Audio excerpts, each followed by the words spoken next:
Java programming tutorial. In the last tutorial we looked at list arrays. So we demonstrated how you would create one, how you would add numbers to it, elements to it. If it was a string, it'd be a string of object, you'd add objects to it. But then we used the enhanced for it to access it. Now we've used the method add to add numbers to the integer array. Now there's lots of methods that you can use, and we're going to demonstrate this. First I'm going to do system. Oh, it's better if I just cut and paste this. Yeah, just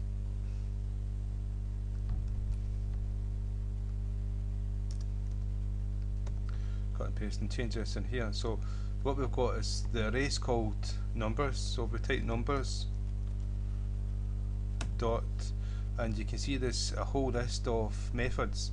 Add is what we use to add numbers to it. Add all, and so you would put the correction, the array list name, and extends what type. I said you would put integer in here. If it was integer, string if it was string. The same as what we've got here, lists and the greater than and less than sign with integer inside it. And then you would give it a name to access it. The object that you're passing to add all. Add all, you give the index number, again the correction and the C. Contains, and you can put the object inside here, and you can also use contains for, you give it a value and it'll check the value for you. Contains all, again you can use that to see if all the stuff is contained in it. Equals # index of is empty, it will just return true or false.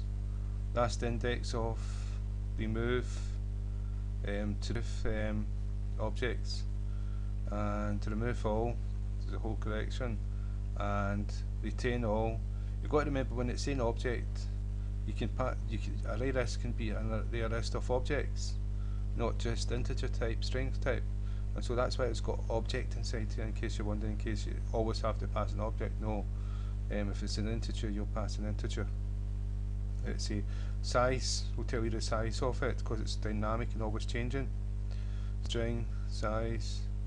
Get, this is where you would type in element number 4 and it would pass to, this would return what's inside that element, and so it's integer here because this is an integer one.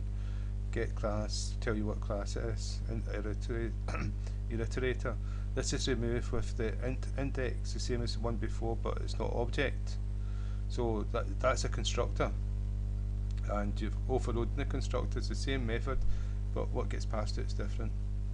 Set, add. This is add again, but again with more arguments, so it's overloading the constructor.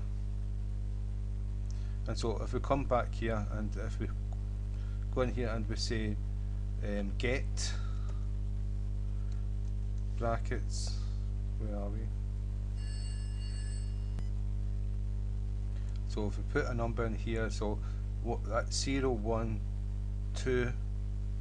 If we do 2, we should have number 5 printed to screen, and so it's before all these numbers. So if we run the program, we've got 166 was the first one, so 5 was printed to screen. And so if we change this to contains and brackets, and let's say number 7, yeah, we've got number 7 there, and so this will return true if it is true, and it will turn false if it's false, but it's going to be true. And if we put a number that's not there, 76, false. So there's quite a lot of methods you can use. And so another one you can do is it's empty. this should return false because it's not empty. False.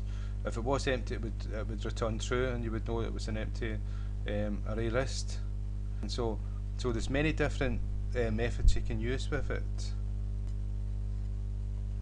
So that's us for array lists. So we're going to move on. We've got like stacks, vectors, and hash tables and things like that. So we're going to move on. So again, thank you for your time.